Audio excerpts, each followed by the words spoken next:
The question that I'd like to ask you to sit with throughout the evening is, what is your relationship with constraints? Are you guys talking, getting along? Or is it someone that you kind of run away from and hide from? Because most of the people that we've spoken to in the course of 3 years of researching this book have a difficult relationship with constraints. They see them as things that are designed to thwart their ambitions, to hold them back in some way. When actually, over the course of these last 3 years of looking for examples where the opposite is true, we've come to believe that constraints can be really powerful allies. Something we should walk towards, give a great big hug to. So think about your own relationship as we go through this evening. So I'm going to start with an impersonation, as you always do, right, when you make a speech. And as soon as you know who it is, I want you to yell it out, okay? Here we go.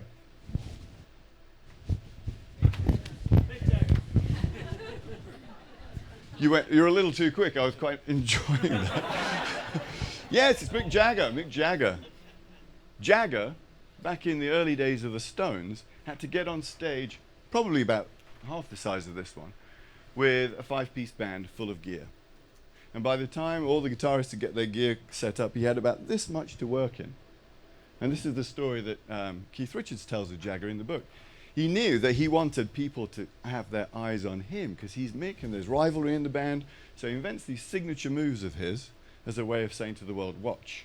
And it was the constraint, the limitation of space, that forced him to invent a new way of looking on stage. Who's heard of the meme, Do Your Best Jagger? Not many, actually, surprisingly. So there's a guy in our office, Brett, who's here tonight, who introduced us to this concept. And it's basically you get to shout out to somebody via text, via phone, live in a meeting in front of a client, do your best Jagger, and they have to do it. Brett Donahue. Do your best Jagger.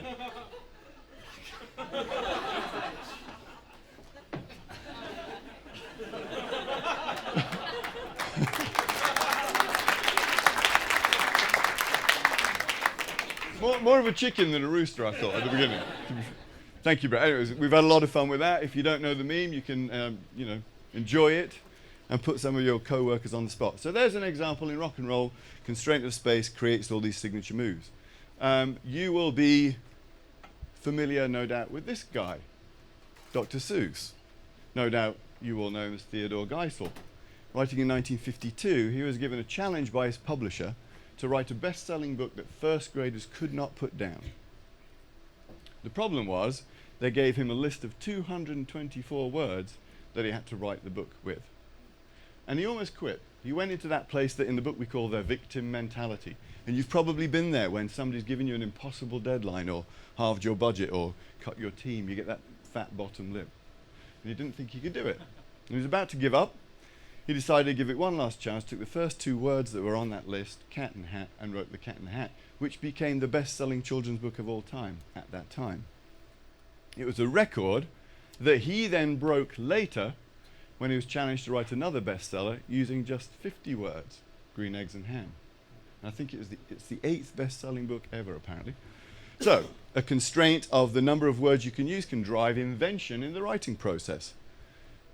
Jerry, local hero, Mr. Seinfeld, described by New York Magazine as a comedy athlete. The fittest comedian on tour. Why? Because he denies himself some of the usual tools that comedians use. There's no politics, there's no sexual innuendo. He's Jerry Seinfeld. He's going to do a joke about the chair, just the chair. He's going to make it funny. Crap Seinfeld, right? I'll keep working on it, it'll get better. But this is how Jerry makes sure that he's the fittest comedian on the road, by constantly imposing constraints upon himself. If you've been around in 1950-something, as Adam was, you'd have seen the game of basketball being quite turgid affair. Because one team would get out to a lead, and then they'd just ball hog. They'd hug the ball. The NBA tried a number of things to reinvent the game. The imposition of the 24-second shot clock was what gave us the modern game of basketball. So we see it in sport. We see it, of course, at Google. Apparently, legend has it, and Ben may be able to confirm or deny this later, that when Marissa Mayer showed up at Google to interview, she said to Larry, what's with the Zen design aesthetic, this kind of stripped-down, clean look? And he said it's a limitation of how much HTML he knew at the time. So an accidental imposition of constraint that actually created the look and feel of Google. So we see it all around us. The core idea here is a very simple one, and I'm looking forward to Ben's question about is this new or repackaging? Doesn't matter. The point is, the limitation was the impetus for a better outcome, and is that genuinely how all of us feel when we're confronted by a constraint? So, across all kinds of different cultures that we study, there's an aphorism for this notion. Every cloud has a silver lining. If you have lemon, make lemonades. Works in all kinds of different cultures, all kinds of different languages. But we could not find a recipe for lemonade making. Try as we might, because we could have used that in our work, and I suspect that all of you guys could too. So the idea behind the book is to try to write a recipe for lemonade making. Can we lay down some simple steps in process and procedure as to how we might change the way we think and act around constraints? And it's born of our work with challenger brands. That little guy on the left, David up against Goliath, is how it started. It's a little bit more complex than that these days for us. But over the course of working with challengers, we're confronting routinely situations where brands, companies have disadvantages, quote unquote. And our role has been to help them find the advantages that represented there by those disadvantages.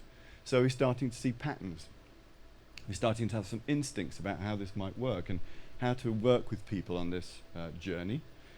But we still didn't have the full recipe for lemonade. So we went out and spent 3 years interviewing people. Quite honestly, the privilege of my career has been interviewing the likes of Michael Beirut, famous pentagram designer, Yves Behar at Fuse Project, who's never met a constraint he doesn't like, based on his profile in Fast Company at least. But not limited to the creative world. So Catherine Gottlieb has transformed Alaskan healthcare and the health outcomes of native peoples up there by leaning into and embracing the constraints at the heart of her issue. We've looked at global supply chain management. Pierre Luigi Sigismondi, top right. Louise Waters in education, you're going to hear from later. And so on and so forth, to get as broad a remit as we can, because we all know, we've all worked with really great creative people. I suspect that, hope that some of us are really great creative thinkers. How broad does this talent go? And is it a talent or is it a process? That's what we wanted to answer. We wanted to underpin it with the latest science. So we didn't actually read 72 academic papers ourselves, but we had a PhD student at the University of Amsterdam do so and tell us these are the 5 or 6 you need to know, and that's in the book too.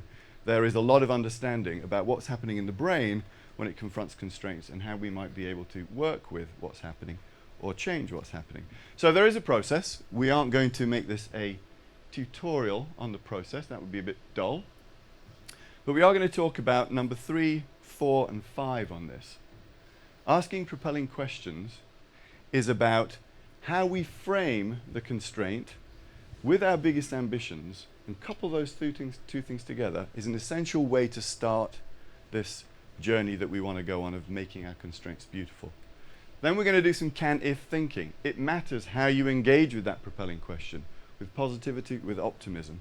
And finally, creating abundance, which Adam is going to talk about, which is about if you don't have resources, that doesn't mean you have to stick and settle with what you've got.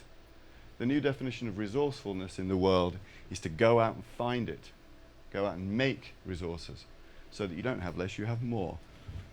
So a very simple idea, propelling question. It's called a propelling question because it propels you out of your habitual behaviors, the way you typically think about problem solving, which won't work when you're facing a difficult constraint, a challenging constraint. So it's bold ambition coupled to a significant constraint. We saw it with Mick. Mick's propelling question might have been, how do I become the world's most charismatic rock and roll performer when I've only got this 2-foot square to work in? Ambition, constraint. Great story told to us by a client of ours, Scott Keogh of Audi, president of Audi North America, who said that Audi knew that they wanted to win on the racetrack. If they want to be a prestige automobile, they have to win Le Mans, the 24-hour race. But the chief of engineering there stands up in front of his team and says, we aren't going to do this by building a faster engine than anybody else. That's the space race, the arms race of automobile manufacturing. I want us to answer the question, how would we win Le Mans if we had a car that could go no faster than anybody else? Some of you, if you're motor racing fans, will know the answer to the question. You're nodding. Do you know? What was it? Mileage. Mileage. Tell me more about that. Well, if you can make an engine go that fast, but do it with less fuel, you last longer. Bingo. Fewer pit stops and you win. Great. Excellent example.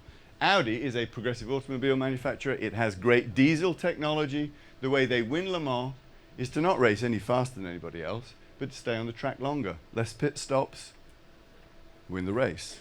You cannot make up, no matter how powerful your engine is, the speed you need from making a pit stop. That's how Audi won the race. So one of the ambitions of the book and the questions that we're raising as we go on this book tour is to ask everybody we meet, do you know what your propelling question is? Or questions. You might have 2 or 3 on a business or a brand. You might have 2 or 3 in your personal life. It sounds like a really simple tool. It is. But getting the kind of clarity that it brings to your conversations with each other, to your understanding of the future of your business and your brand, of what is the biggest ambition we have and how do we couple that to our constraints, is the way forward. We're going to hear from 2 guest speakers tonight. Tom Marchant is going to answer this propelling question for us. Tom is the founder of Black Tomato. We'll hear more from him. How can we build a new and different travel brand when we have no marketing budget, parentheses, and didn't the whole travel industry just move online? Great propelling question. Tom's going to tell us how he did it. In education, we have Dr. Louise Waters, who I met interviewing for this book, and it was great. I was at a dinner party in San Francisco, and the host said, how's that book going, Mark, that you've been talking about for years, and we still haven't seen it? And I started to explain a little bit like this, and Louise was sitting opposite me and leaned in and said, if you want to know about constraints, come over to Oakland tomorrow and see the situation in my charter school system, Leadership Public Schools, where every day we're dealing with kids who've forgotten how to learn, don't think they can learn anymore. The teachers are somewhat disillusioned. We have no money and the budget's just got cut. You want to know about constraints? I'll tell you about constraints. How would you have responded to that? I knew I probably wouldn't have had the stones to go for it, so I wanted to go over there and meet her, and we'll hear from her how she did it. So you have a propelling question. It's difficult, it's challenging. You need to begin the conversation of how to solve it with some can-if thinking. This is the can-if map. It's one of the key tools in the book. So across the course of 50, 60, 70 case studies that we looked at, we tried to cluster the most frequent solutions, the can-if solutions, that got people started and got them to create an answer to their propelling question. So we can if we resource it by, we can if we substitute X for Y, we can if we remove all this and do this instead. So as you listen to Tom and Louise talking, you'll hear them talk about what their can if solution was. That's a key tool of the book.